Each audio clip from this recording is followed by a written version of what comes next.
welcome back, folks. This is Truth versus News on January the 14th, 2020. 2 weeks in a new decade, and things are happening hotter than ever. So, Jim might just carry on. I think we got some interesting things that we can discuss for another hour here. You got it, Don. I think Israel now has the message that actually Israeli targets are within the scope of Iranian capabilities with high degree of precision, and Iran has a lot of them. Meanwhile, Trump is alienating even our closest allies. The Prime Minister of the UK, Boris Johnson, distanced himself from Trump's threat to target Iranian cultural sites, which was completely outrageous and another breach of international law. It's stunning to me that Donald Trump seems to be so massively ignorant of international law, but then again, he only got into this circumstantially. There's no reason he should be an expert. The disgrace is that his advisors and experts aren't keeping him out of trouble. Here we have Larry Johnson, The Facts About Iran and Terrorism. This is the first of two very thoughtful pieces. When emotion rules the day, facts do not matter. Sadly, that's the reality we confront when it comes to talking about Iran and terrorism. The U.S. government and almost all the media continue to declare that Iran is the biggest sponsor of terrorism. That is not true. That is a lie.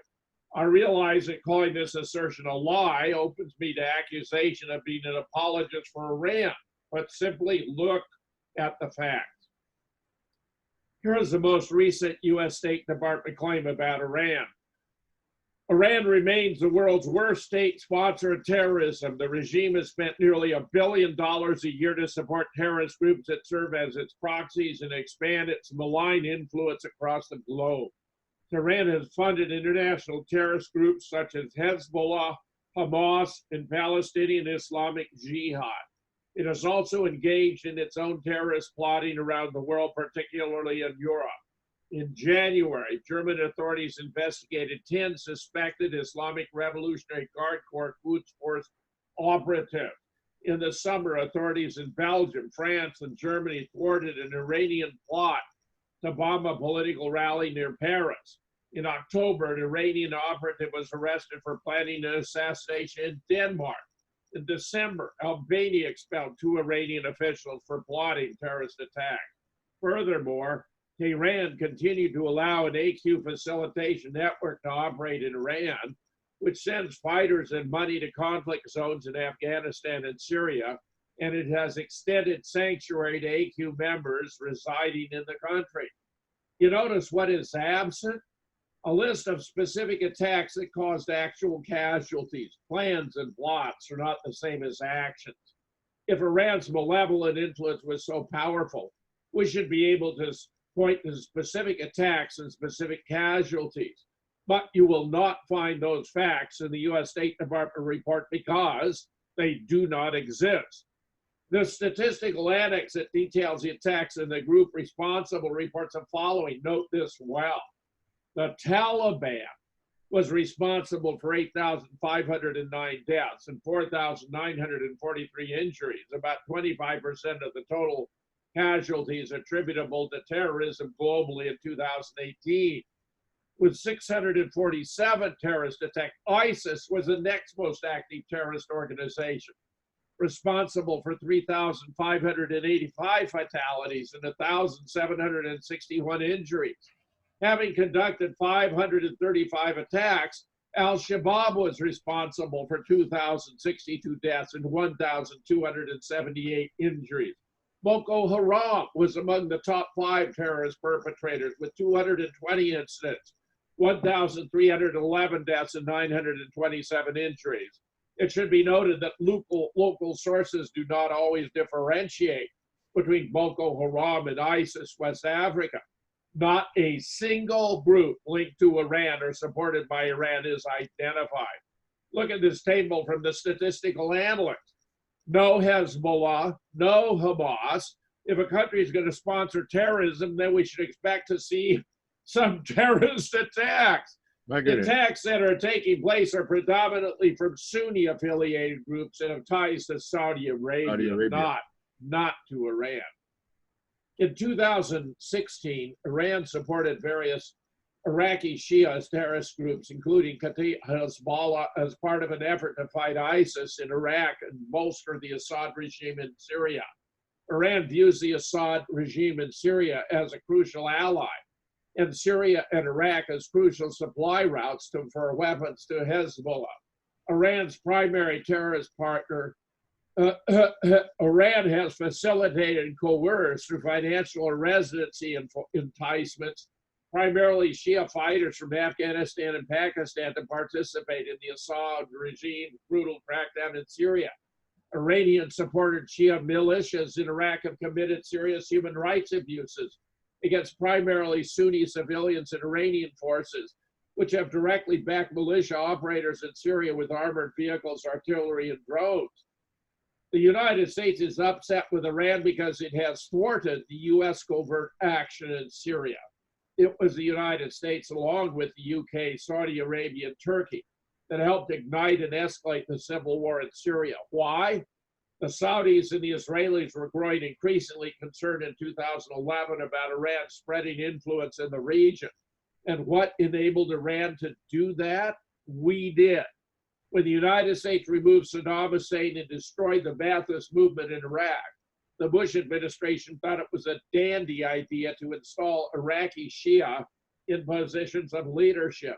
Not one of the key policymakers on the U.S. side of the equation expressed any qualms about the fact that these Iraqi politicians and military personnel have long-standing relationships with Iran, which included financial support. Iran also had a long-standing relationship with Syria. Barack Obama and Hillary Clinton decided that if we could eliminate Bashar al-Assad, the Syrian leader, then we would weaken Iran. This was a policy that many Republicans, most notably John McCain and Lindsey Graham, supported. But the scheme to weaken Iran backfired. Iran, along with Russia, came to the aid of the government of Syria in full-blown counterinsurgency campaign, led, by the way, by Major General Soleimani. Iran, the Russians, and the Syrian government were fighting radical Sunni Islamists, many of whom were funded by the Western Alliance. Iran's military support for the government of Syria clearly rankles U.S. policymakers, but it is not terrorism. It is pure counterinsurgency.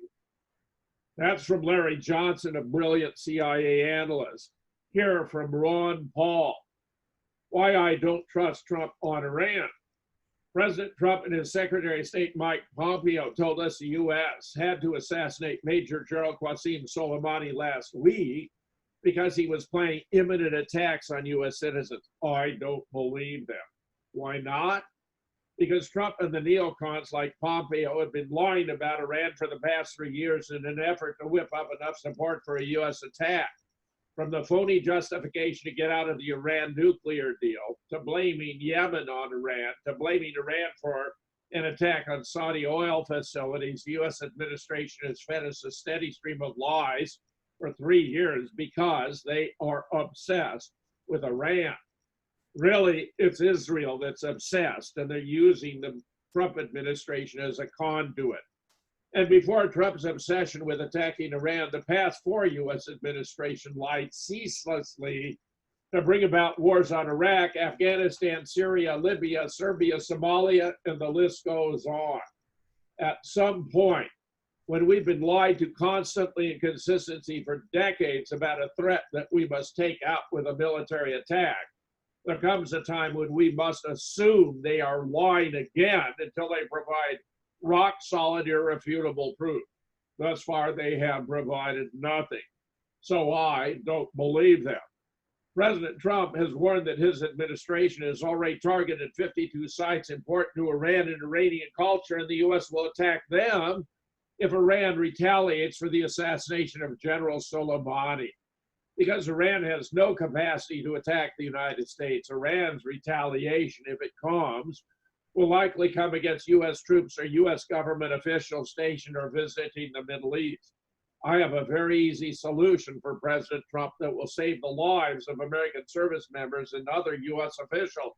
Just come home. Yeah. There's absolutely no reason for U.S. troops to be stationed throughout the Middle East to face increased risk of death for nothing.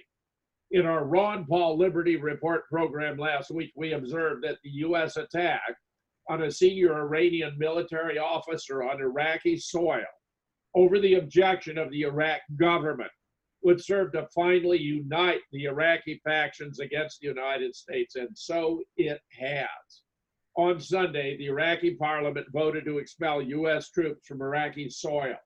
It may have been a non-binding resolution, but there is no mistaking the sentiment. U.S. troops are not wanted, and they are increasingly in danger. So why not listen to the Iraqi parliament? Bring our troops home, close the U.S. embassy in Baghdad, a symbol of our aggression, and let the people of the Middle East solve their own problems. Maintain a strong defense to protect the United States, but end this neocon pipe dream of ruling the world from the barrel of a gun. It does not work. It makes us poorer and more vulnerable to attack. It makes the elites of Washington rich while leaving working and middle-class America with a bill.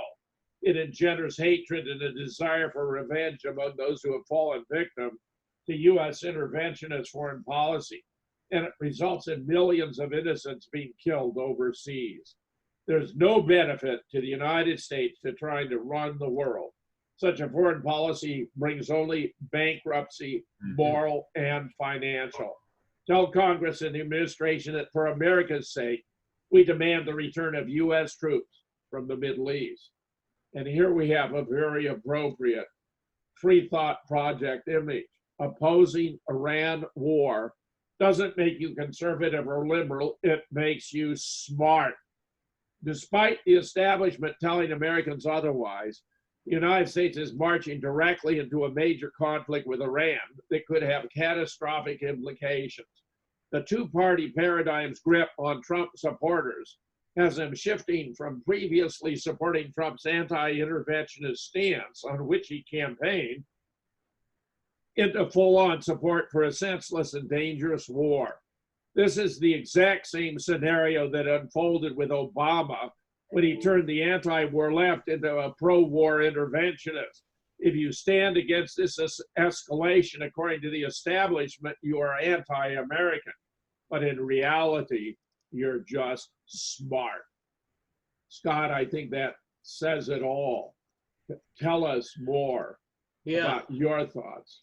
Yeah, well, you know, one thing that I was in communication with someone over in Iran about the situation with the protesters and the situation with the things that we're seeing on the TV with Iran students, allegedly protesting the leaders and having large-scale anti-regime, anti-government antagonisms. And the message I got from the people that I knew over there when I was speaking at a conference was, quote, as for the broadcast demonstrations in Iran, they are very limited and non-significant. It has been highly exaggerated by Western media. Yes, they are, however, demonstrating against the leadership and the government. These people have been on television every night trying to set things straight. So we're witnessing another dimension of the propaganda war to try and make it seem like there is a severe uprising and revolution brewing in Iran, which may be the case, but I don't think so. I don't think there's that sort of large-scale hostility, and not that quickly either.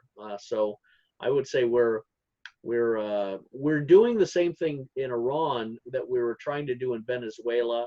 We're trying to follow this regime change model through indigenous people, and I just don't think it's gonna not take root. It's not going to apply as much as it would be interesting. And if there's anybody that really is sophisticated and cosmopolitan enough to want a regime change and a renewed relationship with the West, it's Iran. The only thing they don't want, Jim, is the corrosions, the sadism, the dysfunctions, the homosexuality, transgenderism, the perversions of the family and lesbianism and all of that is seen by the Middle East is very corrosive and destructive. The Wahhabists and the Qataris and the Saudi Arabians are the ones who brew propaganda and accuse Americans of every sort of act of bestiality you could imagine, but the Iranians do not. That was one of the big contradictions and hypocrisies I noticed was the Wahhabi nations were the more vicious and condemnatory to Americans. Iran wasn't. And when I was at the conference in Iran in 2018, along with Phil Giraldi and Mike Maloof and Michael Springman and Peter Schiff and all sorts of people, or not Schiff, another State Department guy, and Pepe Escobar and stuff, we did not encounter anything of discontent with the government, discontent with the regime, discontent among the people, or hatred for Americans. In fact, they were the opposite. They were a people that represented what the Americans should have as an ally in the Middle East, not the Saudi Arabians. Jim? Yeah, I think that's exactly right. And we have some thoughts from Pepe Escobar about what's happened here also. This, first of all, is from Paul Craig Roberts, whom I regard as our nation's leading public intellectual. Update, it's now clear that by demonstrating the accuracy of its missiles, Iran has caused Washington and Israel to de-escalate after years of making dire threats against Iran. The state of the Iranian crisis, Paul Craig Roberts. Readers are asking my take on the Iranian retaliation and Trump's response. I think a deal might have been arranged between Washington and Tehran via a third party. The Iranian attack resulted in no U.S. casualties. Thus, it serves both Iran's purpose of retaliating and Trump's purpose of interpreting the Iranian retaliation to be, in effect, a stand down. Probably Trump will apply crippling sanctions as a cover for withdrawal from most of the Middle East. Iran wants the U.S. out, and Trump's original intention was to withdraw before Russiagate forced him to stay. Thus, both Trump and Iran have a common interest in U.S. withdrawal. Although the Iranian missiles killed no one, they did demonstrate to Israel that the Iranian missiles have pinpoint accuracy. As Israel is a small land area, the accuracy of Iranian missiles possibly has changed Israel's mind about provoking a war. If Israel also stands down, perhaps the crisis is over. On the other hand, the neoconservatives will be unhappy. They see chaos in Iran as a way of spreading instability into the Russian Federation. The military security complex will be unhappy as U.S. withdrawal would downsize their profits. U.S. oil interests will be unhappy to lose the Iraqi oil. Trump is in a better position now to stand up to these powerful interests. A war scare has introduced a sobering element. Republican senators have urged Trump to de-escalate. Russia, China, and Turkey have spoken against any escalation. The Barr-Durham investigation of the role of the military security complex and Obama regime in orchestrating the Russiagate hoax brings a sense of vulnerability to the CIA, FBI, and Obama Justice Sick Department. Therefore, Trump possibly can turn the situation to the advantage of his original aim to withdraw from the Middle East and restore normal relations with Russia. Trump's appalling decisions and explanations are largely a product of the vulnerable position he's been put in by 3 years of CIA, FBI, and Democratic Party efforts to remove him from the presidency. Now that vulnerability has shifted to his opponents, unless they physically assassinate him, Trump may yet prevail with his peace agenda. Let it to be hoped. Pepe Escobar, meanwhile, Trump to de-escalate. It is most unlikely Trump will escalate at this point, and this could provide him with the opportunity to leave the Middle East except for the Gulf states. Trump wants to get out, a U.S. intel source says. Pepe Escobar.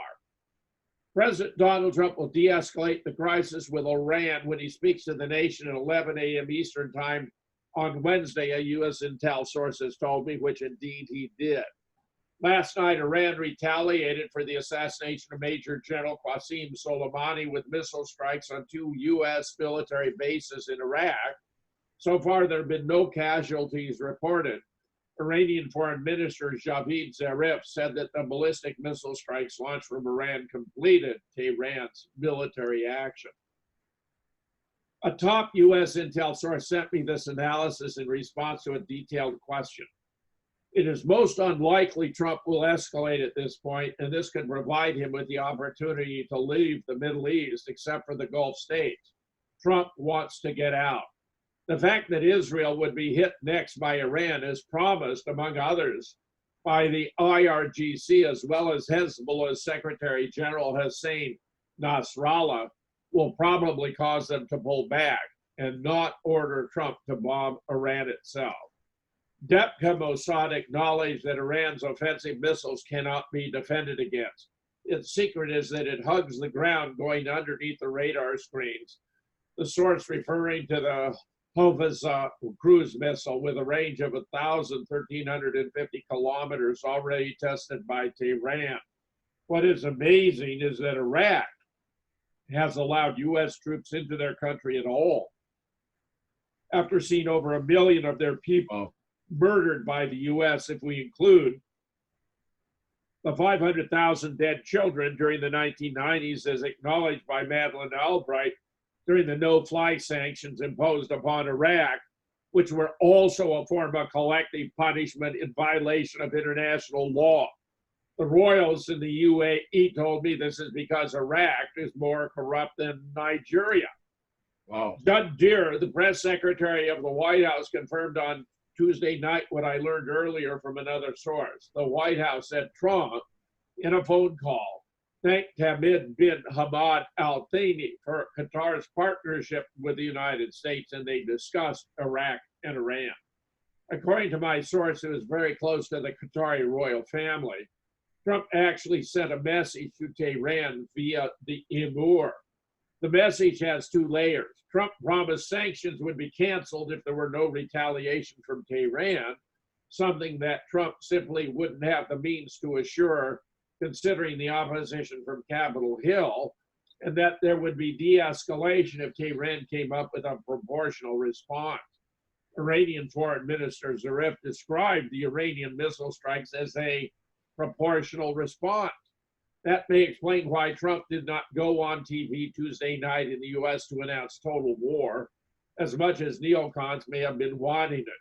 Details are still sparse, but there's ultra-high-level backroom diplomacy going on, especially between Iran and Russia, with China discreet but on full alert.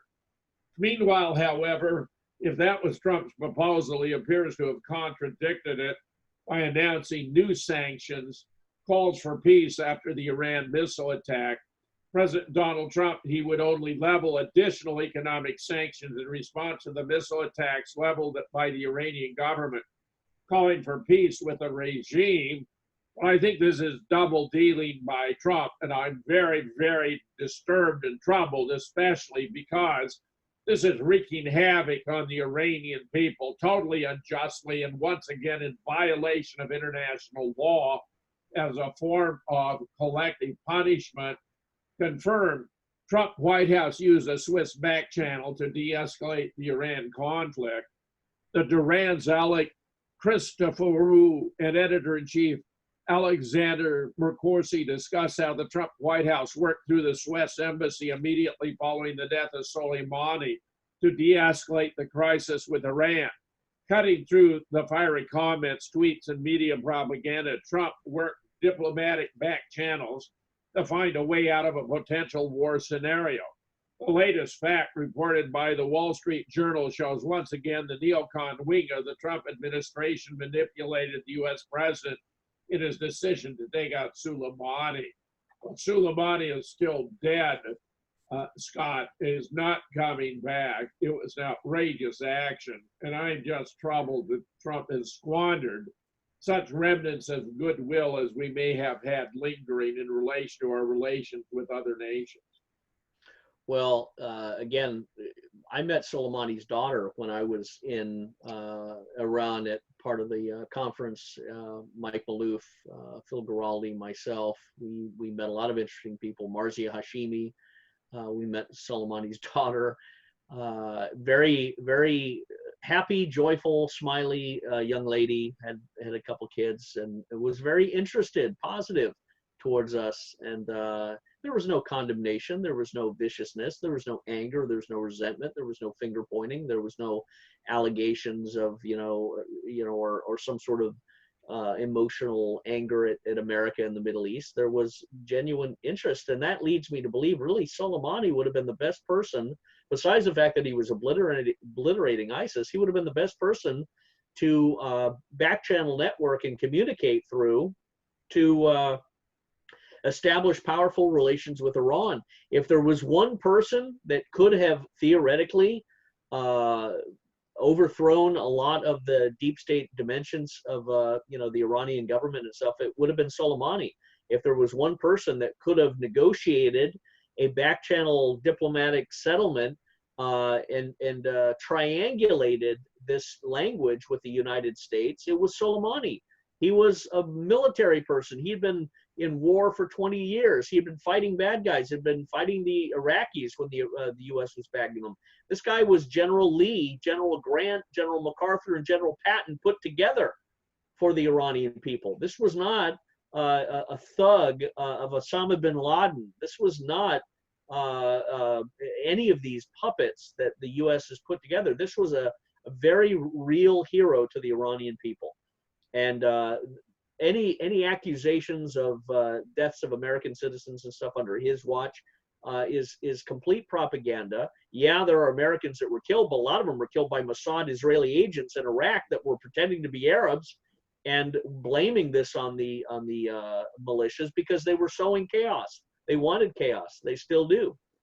But this action against Soleimani is going to whip up, I think, anti-American sentiment for a long, long time. There's a lot of vengeance and vendettas and revenge, and that whole thing associated with their culture is very real and palpable. It doesn't go away. It can be assuaged, but that requires diplomatic humility. That's the key word, Jim. Donald Trump does not have diplomatic humility, and that's his flaw. That's his Achilles heel, because the more he tries to bully and push and lure and tempt and demonstrate a bravado, the more it's going to be scorned, it's going to be rejected, it's going to be turned away from. And you see that as the response the Iranians have done since 2018. They have deflected and looked away, and Trump is jumping up and down trying to get their attention. And they are not giving him any attention because they will not, as a culture, as a people, as a temperament, respond to that. And that's the great frustration, is Trump's personality does not possess the humility required to have a statesman-like engagement with Iran. If you're going to call them your enemy, you have to engage them with a superiority, with a deftness, like Putin, but Putin's not picking fights with everybody in the world. So I think it can be remedied, but Trump has to do it with people besides Pompeo, Gina Haspel, and Mark Esper. Trump needs a whole team on there that are not neoconservative Zionist warmongers like Lindsey Graham and all these other halfwits who are senile, taking medication and doubling down with this failed 7 countries in 5 years juggernaut strategy of we're going to conquer the world. It's just going to take an extra 14 years or maybe 27 years. The American people aren't going to stand for it. I think we're in a civil war because of it. And that's probably the next phase, is as the U.S. is pushed out against its will. I mean, Trump has the opportunity to do this with nobility and claim victory, like MacArthur coming back with the streets of confetti parades. If he does it the right way, if he opens up diplomatic relations and sets up an embassy and says, all right, we're going to play the big adult in the room. And that's the other thing. The Iranians are always commenting and looking at Trump like a child. And they're talking, this is what ancient cultures and civilizations that have been around for 7,000 years do. They look to the United States like a child, and they kind of ignore them. And we don't get that in the West. We think because of our banknotes and our war technology and our reputation after World War II, just because every other nation was exhausted, suddenly we're the policeman, the high priest, and the leader of the world.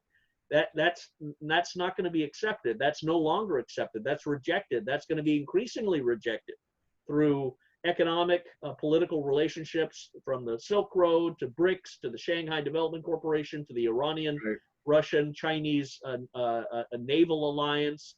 All of that is coming to fruition, and the U.S. is going to be pushed out. And then what's going to happen, Jim? I think simultaneously you'll have a triggering of domestic civil war in America. I wouldn't be surprised, and I'll say it right now, that the January 20th upcoming event in Virginia about the guns, you're going to have some sort of false flag assassination, Charlottesville theater drama to try and quicken this.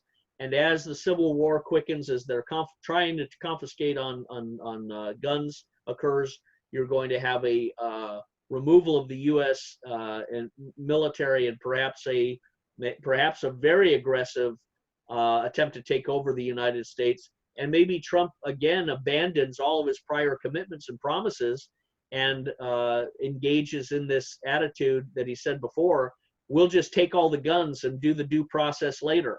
Well, that's what Hitler said, and you know what happened to him, and the same thing could be happening to Trump. He could be reliving that Hitler in the bunker moment, the moment he starts thinking that the American people are going to back the Middle East wars and back the confiscation of guns in America.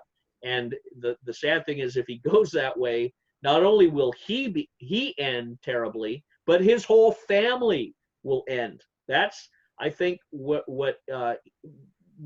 people don't understand, and he doesn't understand. This country is in a hypercritical civil war state, and if you trigger it, there is no restraint. There is a civil war smoldering that will make 1776 or 1861 look pale. Jim? I think you're completely right, Scott, and I particularly appreciate your delineation of the role that Soleimani could have played in working out accommodations between the West and Iran, because he was not only a military, but a political and a diplomatic figure as well, which is why, in my opinion, he had to be taken out by Bibi Netanyahu and the neocons, including Mike Pompeo and Mike Pence. That's right. Who are giving the president such terrible advice, whereas original instincts to improve relations with Russia were completely correct. To get the United States out of the endless wars in the Middle East were completely well-founded. And where it's only by betraying his own promises to the American people that he's compromising himself in such a way that I fear it may be irredeemable, and the loss to the nation is going to be immense. Jim, let me say one quick thing. In his interview with Laura Ingraham edited out the point where Trump started talking about positive relations with Russia. Laura Ingraham is an enemy of Donald Trump. She's an enemy of the truth that we pursue. And in Trump's interview with her, you could hear him talking about Russia. Now it's time for Russia and this and that. And she cut all of that out. He had 30 seconds and he was going to talk about pro-Russian U.S. relations, and she cut it out. So that's Trump, disgraceful. Yeah. I've always thought Laura was a responsible journalist, but this is total propaganda. This is political bias manipulation. Remember that's despicable, Scott. That should have been the highlight of her entire interview. That's right. That was so offensive.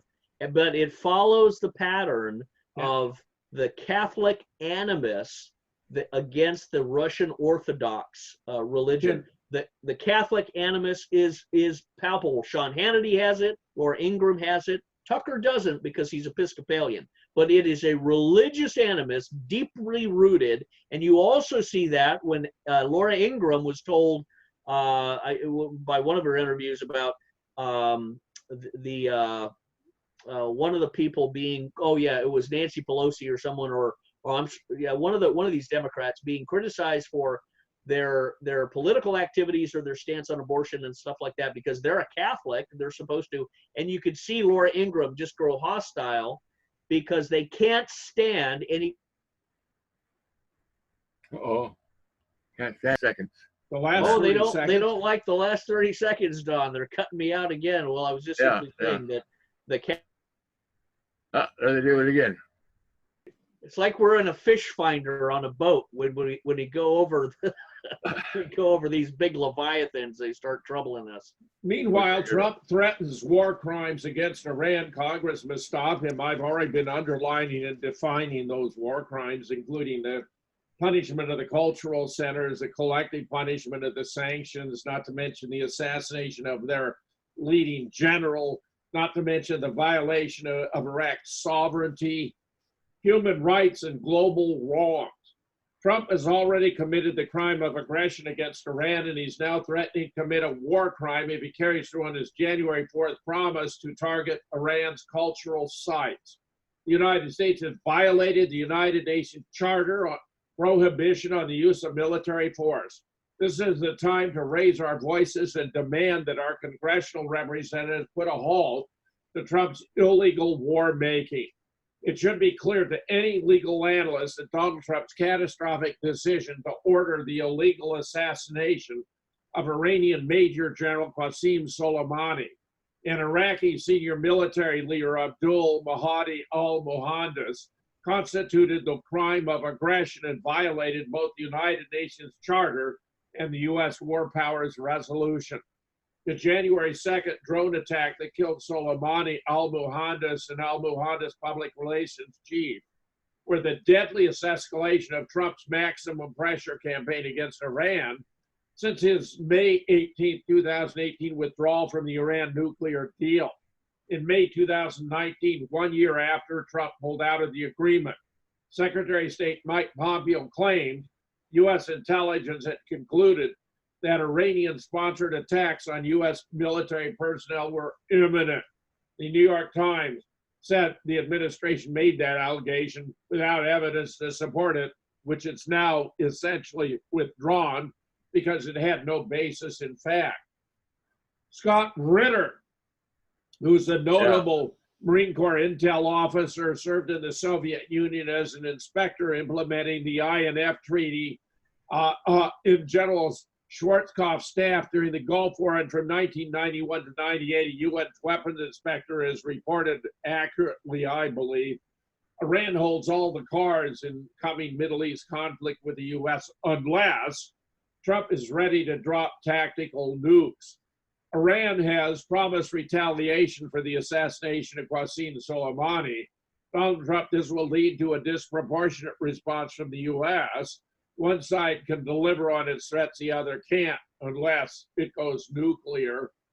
Iran means business. Our reaction, Iranian General Hossein Diga said over the weekend, will be wise, well considered, and in time with decisive deterrent effect. Diga also noted Iran was not seeking a wider confrontation with the U.S.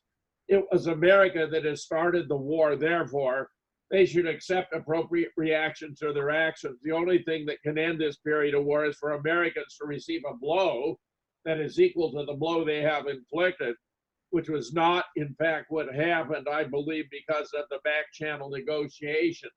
However, and this is profoundly disturbing, the Pentagon has sent 6 B-52 bombers to Diego Garcia, 3,000 miles from Iran. We have numerous bases. Here is the atoll where Diego Garcia is located. The B-52s have been used in our most massive military operation, including in Vietnam. The horseshoe-shaped atoll of Diego Garcia measures about 17 square miles, surrounded by about 60 other atolls. The coastline of Diego Garcia forms a natural harbor, making it ideal to station a naval base there. Here you see the runway there, our vital base. I can only say, I hope, I'm an agnostic, but I hope to God Trump never employs nuclear weapons on Iran. It would be the greatest catastrophe in the history of the world in terms of the onslaught it would generate. Scott. Well, I think these are, again, generals and National Security Council advisors that are sitting around a table justifying their own existence and their own salary and throwing money about and ordered made a suggestion that, we need to have our bombers in the air. We need to be prepared for any contingency. So Trump is accepting, these sort of orders. And that's how wars begin, is allowing these generals to position their pieces on the board. And they've now put bombers over there. The next thing you'll see, of course, or you won't see, is the S-400 Russian anti-aircraft missiles being shared.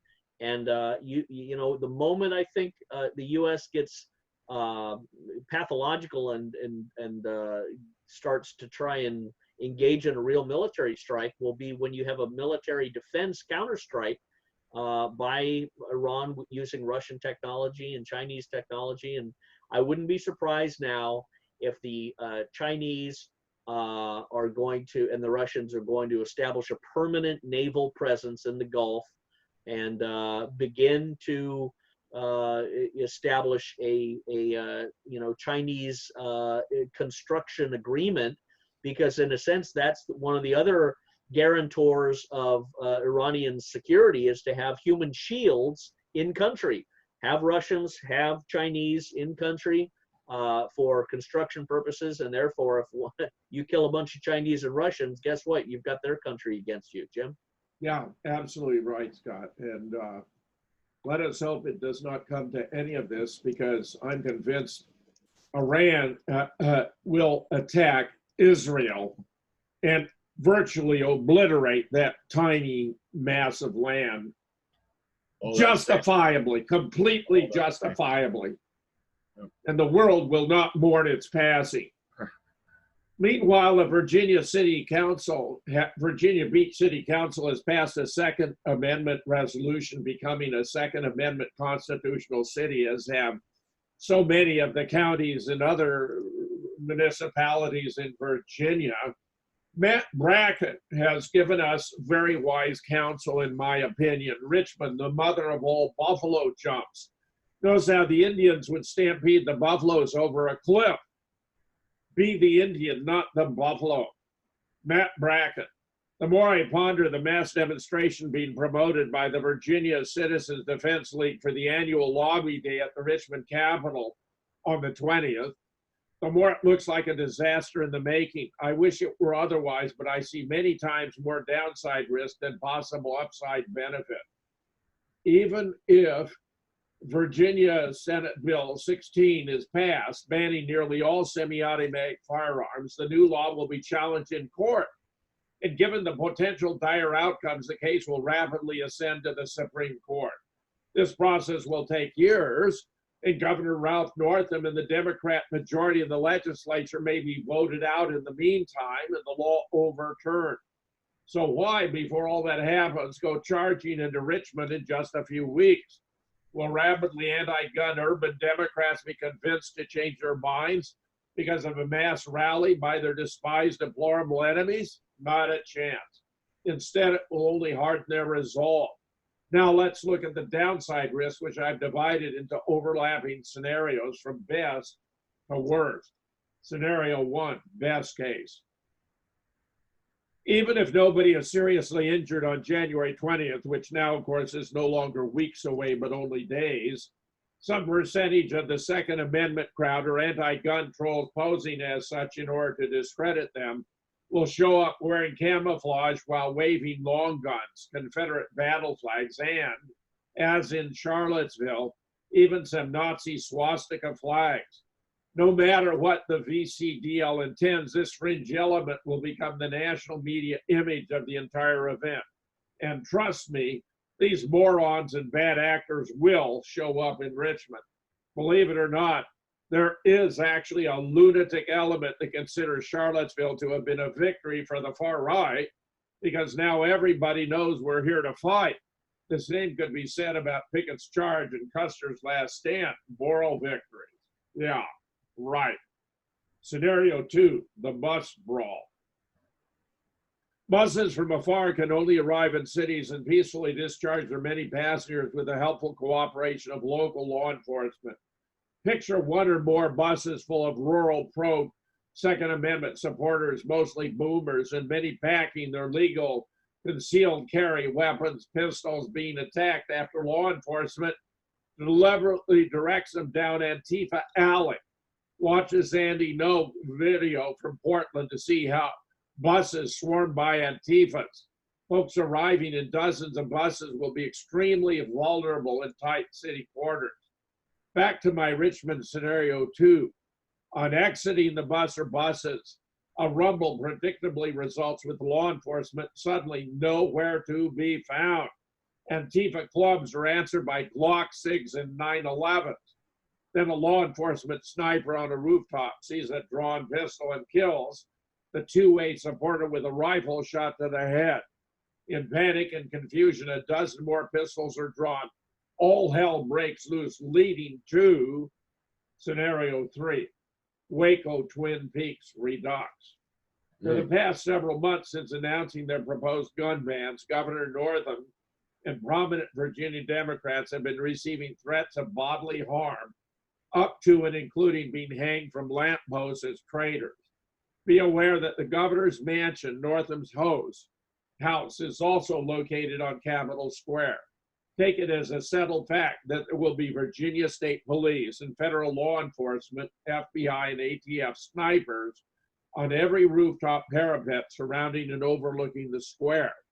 Please study the 2 satellite images of downtown Richmond around Capitol Square to have a better idea of the terrain that pro-2A demonstrators will encounter. Understand that the Richmond and Virginia State Police will have tight control of every downtown block, and they will simply not tolerate a mass demonstration of gun-toting rednecks and yahoos as seen from their liberal anti-gun urban perspective. Scenario 4, the false flag operation. My worst fear for Lobby Day is the opportunity for a mass casualty false flag operation conducted by an Antifa-type individual or group, with or without any connection to a series of government cutouts. This false flag could arrive in the form of a single person like the GOP baseball practice attacker James Hodgkinson, or a small group providing transportation and other support to the shooter. Have you heard of Redneck Revolt or the John Brown Gun Club? Firing from behind and above a pro-2A crowd and across the street into an anti-gun crowd is the worst case scenario. And that's exactly why it would have great appeal to a dedicated anarcho-communist. Within the same day, the media would be connecting the massacre to President Trump, and in a week, many Americans would believe that he was indirectly responsible for the carnage. Anarcho-communists believe that their noble revolutionary ends justify any means, so killing members of their own side can be justified as necessary collateral damage. As a result, is an effective false flag that will be blamed on their hated right-wing white nationalist enemy. This potential outcome will be so tempting that a Richmond Lobby Day false flag cannot be ruled out. The false narrative discrediting the gun rights movement would be carved in stone before any investigation revealed the truth behind the false flag event, if ever. Meanwhile, total failure gun confiscation reached 13% compliant in New Zealand. As 2019 draws to a close, the gun confiscation program the government undertook this year has come to an end. New Zealand had a school shooting this month. The police shot and killed a man, injured a man carrying an imitation pistol at a school. A top cop said, "Look to the U.S. for the reason why police pulled the trigger." But this is very much contrary to the rhetoric of the recently ended gun confiscation program, dubbed a buyback. Banning center fire semi-automatic was supposed to make New Zealand a much safer country. So if then, why are the police on edge and expecting more mass shootings? You'd think they'd all calm down, put their guns back in storage, and enjoy the increased safety that St. Jacinda has bestowed upon us. But they're doing none of those things because they're telling you now that New Zealand is a much safer country. They who say that are lying, and they know it. They just hope you're dumb enough to believe it. Turns out that New Zealand didn't fall for the lie because the official numbers are now in. 3,619 handguns were processed, 56,251 firearms were confiscated. Assuming they were all by licensed owners, about 12% of the country's law force participated. 6,250 guns were handed in without compensation as part of the amnesty program. Only 63% of the remaining 50,000 were centerfire semi-automatics. That's 31,500. I wasn't expecting the confiscation program to fail this badly, but it did. For good or ill, New Zealand is now awash with illegal firearms, and we end this year a far more dangerous country than when the year began. New Zealand can become a case study in the futility of disarmament, and our own government may be dissuaded from trying again. We'll have those 56,250 firearms replaced with more modern equipment in no time. Prime Minister and Police Stuart Nash and Police Commissioner Mike Bush have endlessly told us that they pick law-abiding firearms owners as their target rather than gangs because the law-abiding would comply. Perhaps they grossly underestimated the number of law-abiding New Zealanders out there, or perhaps the law-abiding learned that in New Zealand, it's not that great to be on the right side of the law. But just look at the absurdity. It's the gangs they needed to disarm, not the law-abiding New Zealanders. The message from this government has been that you'll get much better treatment and more respect if you're not quite right with the law. Perhaps that message has been received loud and clear. In the end, both Jacinda Ardern and Brett Jarrett were wrong. New Zealand firearms owners aren't rolling over for anybody. And what do we have in Virginia now? We've got a Virginia politician trying to pass an ammunition-free zone to take away their ammunition, which is another extraordinarily provocative act that may force Virginians to use it or lose it. This is outrageous. Scott, I'm stunned by the stupidity of these Virginia lawmakers, these zealots who were elected into office to carry out Michael Bloomberg's anti-gun agenda. Yeah. Well, I always will come back to the Democrat is by nature stupid or evil. And the stupid you can always remedy with truth and facts and the understanding of human nature. The evil, they hate God, they hate themselves, they hate life, and they see government control is the way to express this desire to control others, and they're so discontented, they're so furious in their own souls that behavior manifests in a rage and a fury that is very subtle. Remember, the serpent was the most subtle in the garden, and they subtly present, well, we just want to live in peace. All we need is love. We just need to get all the guns away, and then we can do that. No, man is by nature fallen, and the fallen man in environments where mothers and fathers have been obliterated, families been obliterated, the children have been vaccinated to the point of retardation, the education system retards them, they have a hysteria and a nonsense about global warming, and all of this gunk and garbage and toxicity that's been poured into the human family in the United States has yielded what we are struggling against now. Present company excluded, of course. Conservatives, I think, are always different. I was raised in a very clan, tribal, Scottish, German environment, and it was European, and it was very healthy because your roots of identity are firmly established, and it's you don't have a toleration for this socialist, communist, we're all in it together. No, I'm in it for me, and the people around me are who I choose to associate with, and the right to keep and bear arms defends my right to speak and to associate. The Democrats are about oppression and conquest and control and assuaging their own violence, and this is just a manifestation of it. That's why we are in a civil war, Jim. This is going to be the prompting that leaders, real leaders, are going to be rising up, like you just said. And I think others are going to be, and I hope the president's smart enough to have some good intel people there on the ground with video cameras recording everything, and having people with concealed carry permits there, because you are going to have false flags. You are going to have crazy nut job communist Antifa types trying to sacrifice themselves. These people are suicide bombers wearing the American flag. They want to go down in hysteria. They're the ones who are defecating on the streets and pounding their heads against the Kavanaugh Supreme Court doors. They have no sense of shame.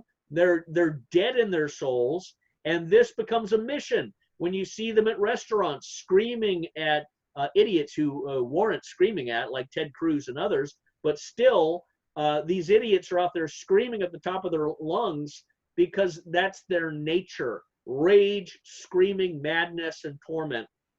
And this thing coming up in Virginia is, I would bet they're going to do some false flag activities, some bloodshed, some Charlottesville. They think if they do it long enough and hard enough, and they constantly raise the badge of diplomatic immunity or the lanyard of government authority, that people are going to break and they're going to be submissive and they're going to surrender. No, they're going to reject the badge, reject the lanyard, and reject all the authority as illegitimate, as false. The oath that you take to support and defend the Constitution, every citizen has that oath too, as by nature of their citizenship. So I see the Civil War brewing, but I see it ending very dismally for the Democrats. Trump, of course, has to be prepared, and he should do it sooner than later, that the right to keep and bear arms in the Second Amendment gives every American the right to carry a firearm to defend themselves. If he did that now, Jim, then you'd have every American going to the Virginia event, but they would be armed. So the moment some crazy lunatic leftist tries to pop off, he'd be popped down, killed, like the good guy who was in the church, allegedly killing the crazy guy. That's what happens when more good people are armed. The crazies get taken out or they get run out of town, but the end result of people being armed is a safer, healthier society. Jim? That's right. Scott, today's the 14th. The 20th is just 6 days away. I'm very apprehensive at how much the fate of the nation may hang in the balance over what takes place in Richmond, Virginia next week. Don't be surprised if martial law is declared in Virginia next week. That's the only way that they could really. I wouldn't be surprised if they do that. Declare martial law because of a shooting at the January 20th event, and now all the red flag Gestapo go out to try and confiscate in a blitzkrieg, night of the long knives, midnight raid. But that would end very badly for the police and the people who engaged that, because you'd have a lot of police and people getting killed. That would declare the Civil War, and you would have guerrilla warfare like you've never seen in this country. Scott, I just have to reaffirm what I've said so many times. When they come for our guns, the time has come to use them. All that stands between slaves and free men is a gun. Amen. And the idea that government should seek to appropriate them from us is despicable and must be opposed with every fiber in our body. Amen. Mm-hmm. Okay. Don, take us out, my friend. It's about time we have to wrap it up here. We did have a good story about the moon coming up, but anyway. So thanks for watching Truth versus News here on the 14th of January 2020. It's been a hot one here, so share this and share widely. This needs to get out.